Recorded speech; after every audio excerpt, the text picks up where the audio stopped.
Assalamualaikum warahmatullahi wabarakatuh. Apa kabar anak-anakku sekalian? Semoga kita senantiasa diberikan kesehatan oleh Allah Subhanahu wa taala dan semoga kita dipermudah dalam belajar. Dan jangan lupa anak-anakku sekalian, sebelum kita memulai pembelajaran, anak-anakku sekalian melakukan sholat duha, berdoa kepada Allah Subhanahu wa taala. Semoga kita diberikan ilmu yang manfaat, yang barokah, yang sesuai apa yang telah diajarkan oleh Rasulullah SAW. Anak-anakku sekalian, di sini saya akan memberikan materi pembelajaran Kurdis kelas 4 yang tepatnya di halaman 15. Di situ ada kisah berhikmah, tobatnya seorang pembunuh. Pada suatu hari, ada seorang pembunuh yang telah membunuh 99 orang. Ia menyadari begitu besar dosa-dosa yang telah dilakukan. Begitu banyak kesalahan-kesalahan yang telah dilakukan. Akhirnya ia ingin bertobat kepada Allah Subhanahu wa taala. Dan dia bertanya-tanya pada masyarakat agar ditunjukkan kepada orang yang alim di muka bumi ini. Lalu dia ditunjukkan kepada seorang yang ahli ibadah. Setelah itu, si pembunuh pun langsung mendatangi tempat ahli ibadah itu. Dan si pembunuh bertanya kepada ahli ibadah itu, "Wahai orang ahli ibadah, saya telah membunuh 99 orang. Akankah masih diterima tobat saya?" Seketika itu, orang ahli ibadah itu mendengar pernyataan dari si pembunuh itu. Langsung menjawab, "Engkau telah melampaui batas. Sudah tidak ada pintu tobat bagi kamu." Akhirnya, si pembunuh pun merasa kecewa. Dan dia membunuh orang ahli ibadah itu. Sehingga dia genap menjadi membunuh 100 orang. Lalu dia kembali bertanya-tanya pada masyarakat agar ditunjukkan pada orang yang paling alim di dunia. Lalu dia ditunjukkan kepada seorang ulama yang terkenal keluasan ilmunya. Akhirnya si pembunuh pun kemudian mendatangi ulama tersebut dan bertanya, "Wahai ulama, saya telah membunuh 100 orang. Akankah pintu tobat masih terbuka bagi saya?" Seketika itu, ulama pun menjawab, "Apa yang menghalang-halangi kamu untuk bertobat?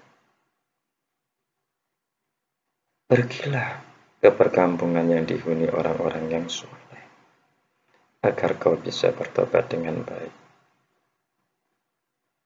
Sang pembunuh pun merasa gembira mendengar jawaban ulama tersebut. Akhirnya si pembunuh pun kemudian bergegas menuju kampung yang dimaksud oleh ulama tersebut. Akan tetapi, di tengah-tengah perjalanan, dia jatuh dan meninggal.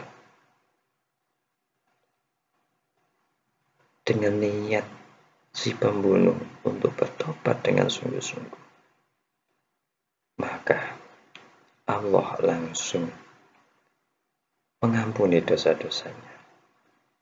Meskipun si pembunuh itu belum melaksanakan taubatnya, akan tetapi dia sudah mempunyai niat ingin bertobat yang sungguh-sungguh. Anak-anakku, Dari kisah ini kita bisa mengambil hikmahnya atau mengambil pembelajarannya.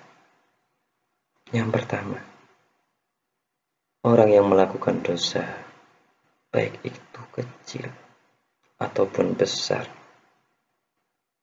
maka seharusnya dia bergegas untuk bertobat kepada Allah dengan sungguh-sungguh.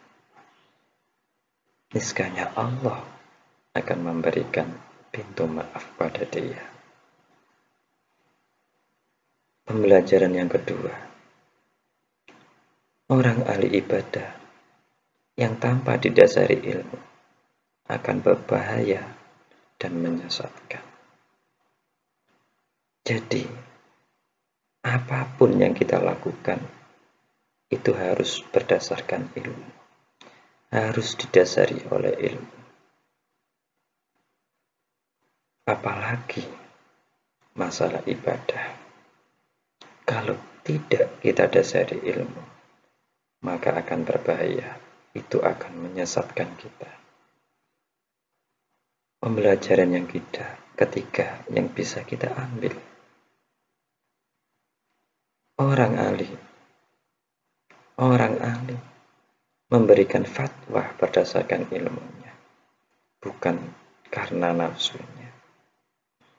Jadi orang yang ahli ilmu itu akan memberikan fatwanya dengan berdasarkan ilmunya, bukan karena nafsunya ataupun karena tidak suka pada orang. Yang nomor 4, ahli ilmu itu lebih utama dibanding orang yang ahli ibadah. Karena orang yang ahli ilmu itu tidak akan pernah sesat. Karena selalu melakukan sesuatu dengan berdasarkan ilmu. Akan tetapi orang yang ahli ibadah, kalau tidak didasari ilmu, maka akan menyesatkan. Pembelajaran yang nomor 5 yang bisa kita ambil, Allah akan menerima tobat seseorang yang benar-benar menyesali kesalahannya. Oleh karena itu, anak-anakku, ketika kita melakukan kesalahan, entah itu dosa kecil ataupun dosa-dosa besar, hendaklah kita bergegas langsung bertobat kepada Allah Subhanahu wa Ta'ala, meminta ampunan kepada Allah. Niscaya kita akan mendapatkan ampunan dari Allah Subhanahu wa Ta'ala. Anak-anakku, mungkin itu yang bisa saya sampaikan untuk materi halaman 15. Untuk tugas anak-anak bisa mengerjakan halaman 17. Dari saya akhiri. Assalamualaikum warahmatullahi wabarakatuh.